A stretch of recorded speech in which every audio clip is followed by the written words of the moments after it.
Tim Napak Tilas akan mencoba menelusuri jejak situs tersebut. Simak liputannya hanya di channel Napak Tilas. Jangan lupa like, komen, share, dan subscribe.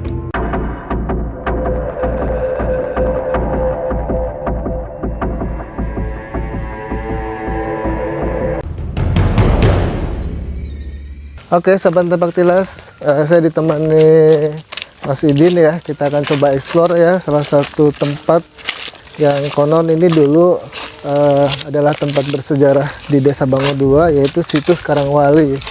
Nanti kita akan coba bahas ya terkait dengan Karangwali itu seperti apa. Nanti ada beberapa narasumber juga yang akan membahas tentang situs Karangwali ini.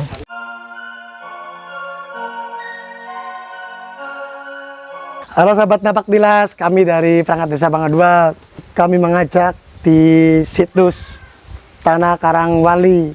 Jadi para sahabat Napak Tilas yang senang dengan sejarah, pengen saya jelaskan bahwa Karangwali yang kaitannya dengan sejarah awal menurut pitutur orang-orang tua terdahulu, memang secara secara tulisan sejarah Karangwali tidak pernah tulis, adanya di daerah ranah pitutur ya. Kebetulan naskah-naskah yang menceritakan tentang desa-desa kan tidak ada, adanya dalam pitutur-pitutur. Maka analisisnya saya ambil dari pitutur dan bata yang ada di makam tersebut, karena ukuran batanya itu kurang lebih antara 35. Estimasi tahunnya jelas kalau 35 itu kurang lebih tahun 1660-an, berarti era Mataram, zaman Mataram Mangkurat. Sejarah Karangwali, kalau menurut pitutur yang saya dengar dari masyarakat Bango II khususnya, dan sejarah peristiwa berkumpulnya para aulia-aulia Cirebon dalam rangka menyebarkan agama Islam, itu bisa jadi perkumpulannya itu adalah titiknya di sini, di Karangwali tersebut. Kalau secara bahasa, karang berartikan tempat atau alas, wali berarti para aulia. Bisa jadi Karangwali itu karang berarti anggitan atau bagan dalam rangka mencetak generasi-generasi aulia. Bisa jadi di sini juga tempat untuk mencetak para santri-santri dari Sunan Gunung Jati dalam rangka apa? Dalam rangka dijadikan sebagai pendakwah, sebagai juru dakwah menyebarkan agama Islam di tiap pelosok di daerah Bango II khususnya. Ada lagi pitutur yang mengatakan bahwa di sini itu adalah Karangkuwali, nisbat Karangkuwu Ali. Bisa jadi di sini dulunya ada seorang kubu yang bernama Ali, makanya disebut Karangkuwu Ali. Itu menurut pitutur, karena orang-orang Jawa melafalkan bahasa kan kadang-kadang secara dialek kan nyelimpet. Karangkuwali bisa jadi Karangkuwu Ali. Bisa jadi dulunya yang memegang ini adalah kuwu pertama yang ada di wilayah ini. Karena jelas pemetaan atau pemekaran desa itu sebelum VOC datang itu dulunya kalau di tetangga Desa Bango II ini namanya Desa Dempul. Gitu. Masuk wilayah Desa Dempul.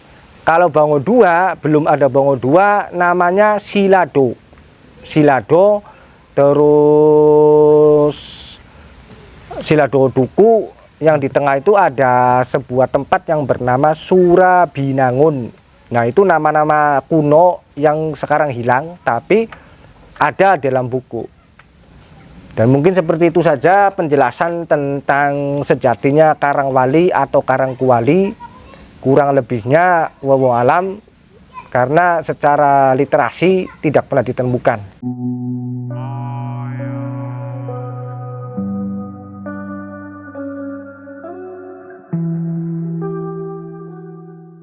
Buyut Ki Kasmi. Ki Kasmi sebagai juru kunci atau pengurus Karangkien. Guru kunci ya. Ini juru kunci ya, berarti kuncen, kuncen pengurus. Kuncen Terus ya. Paling lanjut nang ya golongan kula-kulaan le. oh nggih. Ana salah siji kang di kanggo ngurus ning kene. Nggih. Jadi kene namanya Ki Kasmi berarti. Ki apa Nyi? Ki Kasmi. Ki. Iya. Dari kunci pertama ya. War apa Bapak Wituk. Terus kedua kula. Nggih. Ketiga ya sapa bae kang nggih. Oh, berarti kene bareng-bareng ngurus. Oh, nggih. Seblok. Nggih. Berarti Bapak iki sebagai pengurus makam Ki Kasmi tersebut ya berarti ya? Kedua. Iya, kedua berarti. Kesatuan mahfad. Nggih. Kedua kula. Nggih. Ketiga sapa bae kang suka. Iya. Sa blok Karangkuali kon. Iya. Berarti lers Pak ya pitutur. putu, Iya, lers pitutur wong sengien sih kin nyebute ki Karangwali atau Karangkuali ku lho. Iya, makanya. Nggih, ya. Nyebutnya buyut Ki Kasmi kon. Ki Kasmi. Iya. Berarti ini buyut kunci. Kunci. Ya termasuk kunci simbol Nggih. di pendemengan di Nggih. kunci tapakane bae Oh, kan. dapakan. Iya. Kalau estimasi tahun sih kalau melihat ininya, melihat batanya atau kuburannya estimasi tahun 1665 era Mataram Amangkurat. Tapi kalau nama Karangwalinya perjalanan dari seluruh para aulia jelas itu sejaman dengan Sunan Gunung Jati berarti tahun 1500. Itu masa kemasan Cirebon kan 1500. Kalau nama-nama tokohnya yang saya pernah baca sih di sini tuh tokohnya yang paling kental itu adalah pertama Pangeran Panjunan, yang kedua itu adalah Syekh Magelung Sakti, yang nantinya ada sebuah cerita mengatakan bahwa ketika Syekh Magelung Sakti berperang dengan para kesangyangan yang ada di Kerajaan Raja Galuh, terus kemenangan dari pasukan Cirebon itu disambut hangat oleh masyarakat di daerah sini dengan kata lain dirio-rio. Dirio itu disambut dengan gembira, diria-ria, disenang-senang gitu. Maka muncullah desa Kreo, asal kata dari dirio-rio, diria-ria itu.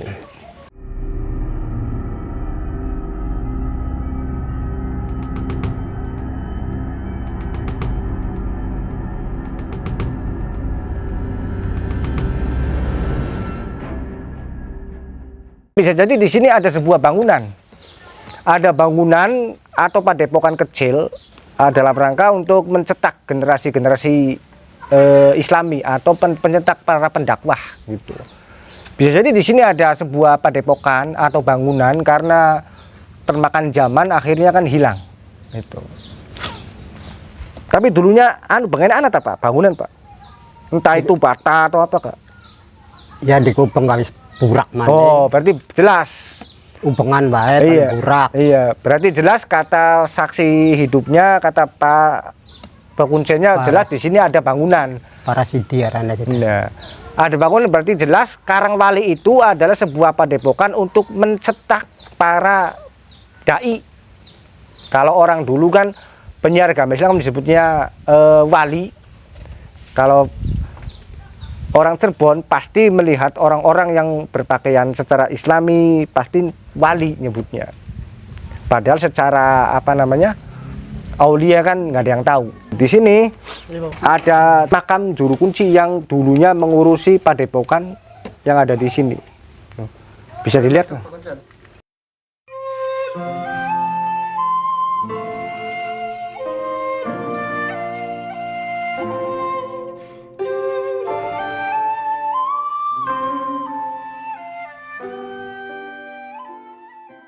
Berarti di sini ada makam apa saja Pak Kuncen? Makam disebutnya golongan kula sih Ki Kasmi. Siji makamnya bersini ya. Yakin. Tapi Ki Kasmi ku bukan pengurusnya kang wis ninggal. Ki Kasmi konon ku. Tadi belum ini makamnya siapa kita sih yang bocah zaman kin cara ya. Yang jelas makam tersebut karena dilihat dari batanya, ukuran batanya gede, Bisa jadi orang yang dulu mengurusi padepokan ini. Masalahnya kalau di sini makamnya banyak, berarti jelas kuburan tersebut sebagai murid-murid atau santri-santri yang ada di sini, karena ini cuma satu, disinyalir bahwa yang satu ini adalah sebagai pengurusnya padepokan tersebut. Karena letak tempat ini dengan yang ada di makam Tanjung paling selang berapa meter Pak itu? Ya ada 100 Meter ya, berarti ya tidak jauh dengan kuburan umumnya. Kira-kira berapa luas Karangwali ini, Mas? kurang lebih 5 hektaran. 5 hektar, kurang lebih 5 hektar.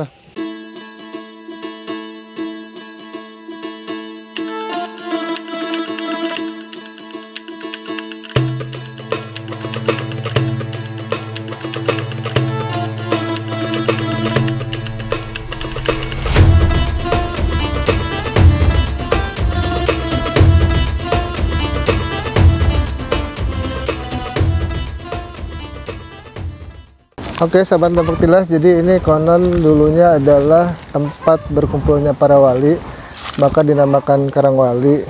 Tapi memang yang saya lihat sih dari eksplorasi kali ini tidak ditemukan ya semacam pepundan atau artefak terkait dengan Karangwali ini.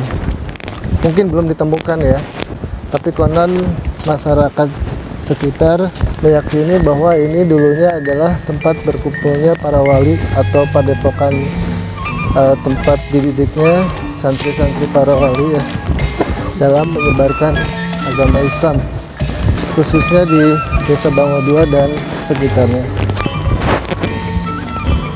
Sampai ketemu di liputan selanjutnya ya.